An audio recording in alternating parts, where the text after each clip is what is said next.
Hello guys, আসসালামু আলাইকুম। চলে আসলাম নতুন আরেকটি ব্লগ নিয়ে।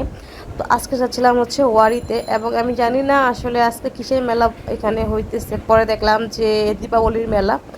যাই হোক, রাস্তাঘাট ব্লক করা ছিল। আর ঢাকা শহরে মেলা রাস্তাঘাটে হইলে যা হয় আর কি, প্রচুর জ্যাম ছিল। কারণ দুই পাশে রিক্সা প্লাস দুই পাশে হচ্ছে মেলা বসছিল। তো সব মিলে আসলে ওয়ারি যেতে আজকে অনেকটা টাইম লাগছে। বাট আমি এনজয় করতেছিলাম, কজ আমার আসলে যেখানে মেলা দেখি ওইখানেই ভালো লাগে। মূলত আজকে ওয়ারি যাচ্ছি আমি ভাইরাল কিছু খাওয়ার জন্য। ভাইরাল বলতে আমি গত সপ্তাহ যে খেয়ে আসছিলাম ওইটাই খাবো।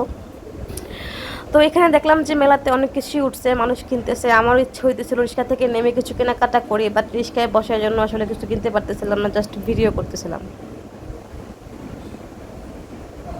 কথা বলতে বলতে চলে আসছি মোমোস খেতে। এখানে আসলে ডাম্পলিংস মোমো, তারপর হচ্ছে চিজ মোমোস, অনেক কিছুই পাওয়া যায় এবং রিজনেবল প্রাইসেই ছিল সব কিছু।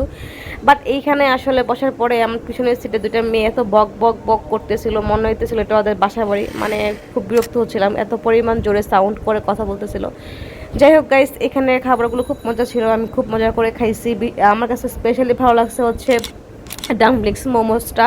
কারণ এইটার আসলে মনে হয় কাগজে লেবু দিছে, এরকম একটা ঘ্রাণ মানে লাগছে আর কি আমার কাছে। আর এখানে সয়া সস যেটা ছিল এটা খুবই টেস্টি ছিল, এটা দিয়ে খেতে আসলে মজা লাগছে আমার। সো আমি আবার গেলে অবশ্যই ডাম্পলিংস মোমোটাই ট্রাই করব। চিজ মোমোটা আমার কাছে অতটাও ভালো লাগে না, আর প্রাইসটাও বেশি ছিল। অ্যান্ড লাস্টলি আমি দেখলাম ফুড পান্ডায় ওদের আরও হচ্ছে ডিসকাউন্ট চলতেছে, বাট রেস্টুরেন্টে বসে খেতে গেলে অনেক দাম নিচ্ছে। আমি আরেকবার যদি অর্ডার করিও ফুড পান্ডায় অর্ডার করব। তো এখানে আমার হাজব্যান্ড ট্রাই করতেছে, ওর কাছেও নাকি ডাম্পলিংস মোমোটাই ভালো লাগছে অ্যান্ড আমার কাছেও। সো আমি যেহেতু এই ফার্স্ট টাইম ট্রাই করলাম, দেন আরেকবার গেলে অবশ্যই ডাম্পলিংসটাই খাবো। তো খাওয়া দাওয়া শেষ করে আমরা টুইঙ্কেলের হচ্ছে আবার আইসক্রিম নিয়ে নিয়েছি। আমার পছন্দের হচ্ছে আনারস, আর হচ্ছে লিচু। কেয়ার করার খাওয়া দাওয়া করলাম। এখন আবার যাবো হচ্ছে পাস্তা খেতে, কারণ অনেকদিন হয়েছে পাস্তা ট্রাই করি না। আর চিজ মোমোস পাস্তা, যে আমার চিজ বেক যে পাস্তা, এটা খেতে কিন্তু আমার আসলে খুব ভালো লাগে। তো আমি দেখেন বসে আছি আমার ছেলেকে নিয়ে।